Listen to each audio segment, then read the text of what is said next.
Hello అందరికీ welcome back to our YouTube channel Shiba Veeran official. So మేము కొత్తగా YouTube channel అయితే స్టార్ట్ చేసాము. మా వీడియోస్ ఎవరికైనా నచ్చినట్టయితే మా ఛానల్ని సబ్స్క్రైబ్ అయితే చేసుకోండి. అలాగే గంట సింబల్ ఆన్లో పెట్టుకోండి. మేము ఏ వీడియో పెట్టినా మీకు నోటిఫికేషన్ అయితే వస్తుంది. ఒక చిన్న పని ఉండి మా ఇంటి నుంచి కాల్ అయితే చేశారనమాట. మా వాళ్ళు ఇంటికి రండి కొంచెం పని ఉందని చెప్తే మేము ఇక్కడ నుంచి బయలుదేరాము. పొద్దునైతే బయలుదేరదామని అనుకున్నాము. కాకపోతే ఒకసారి ఏమైందంటే అలాగే పొద్దున బయలుదేరాలంటే వాడు 5:30కి రెడీ అయిపోయాము. 6:10కి బస్సు ఉంటుంది. ఆ బస్సు అయితే మిస్ చేశాడనమాట. దానివల్ల మేము చాలా ఫేస్ చేయాల్సి వచ్చింది. మాకు మధ్యాహ్నం పని ఉండే, మళ్ళీ రిటర్న్ అయిపోతే మధ్యాహ్నం పని చేసుకొని వెళ్ళిపోదామని అనుకున్నాం. కాకపోతే అది మిస్ అయిపోయింది. సో ఇలాంటి తప్పు మళ్ళీ ఇంకోసారి జరగొద్దని మేమైతే కొంచెం లేట్గానే బయలుదేరాము. వేరే పనులన్నీ క్యాన్సిల్ చేసుకొని ఇదొక పని అయితే పెట్టుకొని ఇంటికి వెళ్ళాలని ఫిక్స్ అయిపోయాను అనమాట. మేము ఊరు చూడక కూడా చాలా రోజులైంది. అలా అని నా దగ్గర బైక్ కూడా లేదు.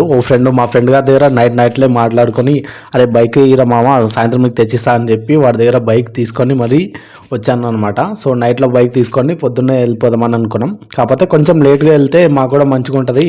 కొంచెం సన్లైట్ చలికాలం కదా, ఇది పూరా వింటర్ అని మాకు చాలా చలిగా ఉంది. అందుకోసమే కొంచెం లేట్గా బయలుదేరుతామని ఒక 7కి అట్లా బయలుదేరాం అనమాట. 7కి వెళ్ళినా కూడా చలి అయితే మామూలుగా పెట్టట్లేదు. మస్తు చలి అయితే ఘోరంగా పెడుతుంది. సో ఎవరైనా ఈ మధ్యలో చూసే వాళ్ళు ఉంటే ఇది వింటర్లో తీసిన వీడియో అనమాట, చలికాలంలో తీసిన వీడియో. ఇప్పుడు అప్లోడ్ చేస్తున్నాం. మేము చాలా లేట్ అయిపోయింది. అప్పుడే అప్లోడ్ చేద్దాం అనుకున్నాం. కాకపోతే కొన్ని కారణాల వల్ల మాకు కుదరలేదు. ఇంకా మేము వాయిస్ కూడా అయ్యాక చాలా లేట్ అయిపోయింది అనమాట. సో అలానే మేము బయలుదేరిపోయాము. వింటర్లో చలి బీభత్సంగా పెడుతుంది. ఇంకోటి బెస్ట్ ఎగ్జాంపుల్ ఏంటంటే, మీరు ఎవరన్నా వింటర్లో ఎక్కడన్నా జర్నీ చేయాలనుకున్నప్పుడు మాత్రము వింటర్లో అయితే అస్సలు ప్లాన్ వేసుకోకండి. ఎప్పుడు వేసుకున్నా సరే, ఒక వింటర్లో వేసినా సరే, కాకపోతే మధ్యాహ్నం ఆ టైంలో వెళ్ళాలని అనుకోండి. కాకపోతే పొద్దున అయితే వెళ్ళాలనుకుంటే చాలా ఇబ్బంది. కానీ మన పిల్లని మన బండి మీద హైవేలో ఎక్కించుకొని బండి నడుపుతుంటే చాలా క్రేజీగా అనిపిస్తుంది. చూసే వాళ్ళు కూడా మస్తు అనిపిస్తుంది. అందరు మనల్ని చూస్తుంటారు రోడ్ పొంటి పోయే వాళ్ళు. సో మేము ఇక్కడైతే ఆయాము ఒక షాప్ దగ్గర. ఎందుకంటే చలికి నోరు ఉంటుంది కదా, పండ్లు అనేటివి చాలా ఇట్లా హిస్టరిక్ అయిపోయినాయి అనమాట, సీజ్ అయిపోయినాయి. అట్లా ఏదన్నా ఒకటి పెడితేనే మంచిగా ఉంటుందని ఇక్కడ షాప్లో ఏదన్నా తినడానికి తీసుకున్నాము. ఎందుకంటే ఆ చలికి ఇట్లా నోరు తెరుచుకోలేకపోతున్నాం ఫ్రెండ్స్, అంత చలి అనమాట.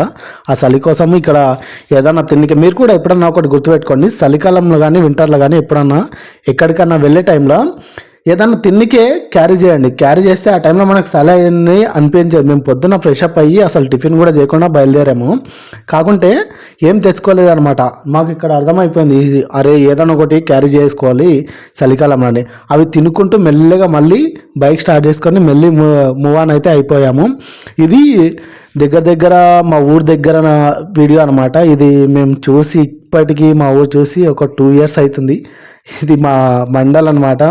అందుకోసమే వీడియో తీసుకున్నాము. ఊరు పల్లెటూరు అని సాంగ్ వేసుకోవచ్చు అని. అట్లా మా ఊరు ఎక్కడంటే, మీకు ఎవరికైనా వికారాబాద్ డిస్టిక్ ఐడియా ఉంటే ఆ సరౌండింగ్లో వికారాబాద్ నుంచి ఇంకా మాకు ఒక 15 కిలోమీటర్లు ఉంటుంది మా ఊరికి.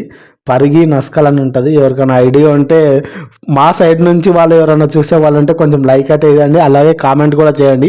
ఇంకెవరికైనా వికారాబాద్ తెలిసి ఉంటే పక్క కామెంట్ అయితే చేయండి. ఎందుకంటే మా వీడియో అక్కడి వరకు వెళ్తుందని మాకు కూడా కొంచెం హ్యాపీగా అనిపిస్తుంది. ఫైనల్గా మేము మా ఊరికి అయితే వచ్చేసామన్నమాట. ఇక్కడ దగ్గర మా ఊరు ఇక్కడ నుంచి జస్ట్ ఒక 5 km ఉంటుంది. ఇది మా మండల్.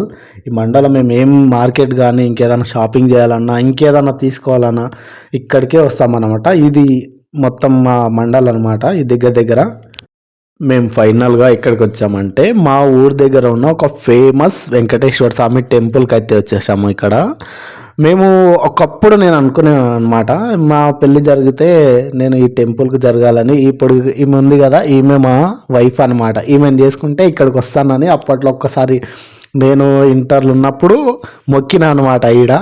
అది ఇప్పటికి దగ్గరికి 7 years ఏమవుతుంది అది కంప్లీట్ అయ్యి. అది సక్సెస్ కావడానికి 7 years అయిందనమాట. సో దానికోసం ఇన్ని రోజులకు కుదిరింది. సో ఫైనల్గా అయితే ఇక్కడికైతే వచ్చాము మేము. అప్పుడే అనుకునేవాడిని, ఎప్పుడన్నా మీరు కూడా అనుకుంటుంటారు కదా, అరే ఆ పిల్ల నాకు దక్కితే నీకు టెంకాయ కొడతా దేవుడా అని, 150 సిర్లు తిరుగుతా దేవుడా అని. అలా నేను కూడా ఇక్కడ మొక్కినా అనమాట. ఒకసారి శివరాత్రికి అయితే వచ్చినాం. శివరాత్రి అప్పుడు మా పెళ్ళి కాలేకుండే. అప్పుడు శివరాత్రికి అయితే నేను ఇంకా మా తమ్ముళ్ళతో వచ్చి అప్పుడైతే మొక్కినా అనమాట. అప్పుడు మొక్కిన మొక్కు దగ్గర దగ్గర 6 సంవత్సరాల తర్వాత తీరిందనమాట. ఇది ఫైనల్గా ఓకే అయిపోయింది. నేను గట్టిగా మొక్కున్నాను అనమాట. మీరు కూడా ఏదైనా గట్టిగా అనుకోండి, తప్పకుండా అవుతుంది అది. ఈ టెంపుల్లో చాలామంది అయితే పెళ్ళిళ్ళు కూడా చేసుకుంటారు. ఇంకా చాలా పెద్ద ఫేమస్ టెంపుల్ అనమాట. ఈ మా సరౌండింగ్లో ఒక పెద్ద టెంపుల్ అంటే ఇదే అనమాట. ఈ దగ్గర దగ్గర చాలా పెద్దగా ఉంటుంది. పెళ్ళిళ్ళు కానీ ఇంకేమైనా ఫంక్షన్లు కానీ కూడా చేసుకుంటారు ఇక్కడ. ఏదైనా మొక్కులు మొక్కిన పిల్లల వెంట్రుకలు కూడా తీసుకోవచ్చు ఇక్కడ. ఇది వెంకటేశ్వర స్వామి టెంపుల్ పరిగి దగ్గరనే ఉంటుంది. ఎవరికైనా ఐడియా ఉంటే కామెంట్ అయితే చేయండి. ఇంకా చాలామంది భక్తులు వస్తుంటారు. అది కాక లవ్ బర్డ్స్ కూడా వస్తుంటారు. కాలేజ్ వాళ్ళు అప్పుడప్పుడు వస్తుంటారు ఇక్కడ ఏదో జస్ట్ మాట్లాడుకోవడానికి. సో అందుకోసం అయితే కాదు, ఫేమస్ అంటే ఇక్కడ వెంకటేశ్వర స్వామి చాలా అంటే చాలా భక్తి గలవాడు అనమాట. ఏమంటారు, మనం ఏదైనా కోరుకుంటే ఆ కోరికలు తప్పకుండా నెరవేరుతాయి. మాకు తీరింది, మీరు కూడా తీరుతాయని నా మనస్ఫూర్తిగా అనుకుంటున్నాను. అందుకోసమే మేము ఇక్కడికి ఒక 6 years తర్వాత నేను ఈ టెంపుల్ని అయితే దర్శించిన. అంటే అర్థం చేసుకోండి, అప్పుడెప్పుడో అనుకున్నాం, అప్పటి నుంచి వేరే ఎవరిని మొక్కలే. తర్వాత ఇక్కడ చేసుకొని ఇక్కడ తీసుకొని వచ్చాను అనమాట మా ఆవిడను. ఈమె చూడు ఇక్కడ మొక్క అని చెప్తే ఆమె ఎట్లా చేస్తుందో. మేము ఇక్కడ మా పెళ్ళి కాకముందు కూడా 2-3 సార్లు వచ్చినాం. సో అందుకోసమే ఇక్కడ కూర్చొని మేము అవి ఒకటి గుర్తు వేసుకుంటున్నాం అనమాట. ఆమెకు అదే చెప్తుంటే నవ్వుతుంది అట్లా ఇట్లా అని. సో ఫైనల్గా ఇదనమాట వీడియో. దీనికోసం అయితే అక్కడ నుంచి పొద్దున బయలుదేరి అయితే వచ్చాము. వీడియో ఎలా అనిపించిందో మాకు తప్పకుండా కామెంట్ అయితే చేయండి. అలాగే వీడియో నచ్చితే లైక్ చేయండి, మా ఛానల్ని సబ్స్క్రైబ్ చేసుకోండి. ఇంకా కొన్ని కొత్త వీడియోస్తో మేము ముందుకైతే ఉంటాం. ఇది మా ఫ్రెండ్ గారి టిఫిన్ సెంటర్ అనమాట. ఫైనల్గా ఇక్కడ వచ్చి టిఫిన్ చేసి మేము మళ్ళీ రిటర్న్ అయితే అయిపోయాము. మేము రిటర్న్ అయిపోయేసరికి నేను పొద్దున 5:30కి అట్లా వెళ్తే రిటర్న్ అయ్యేసరికి 6:30 అయింది ఈవినింగ్.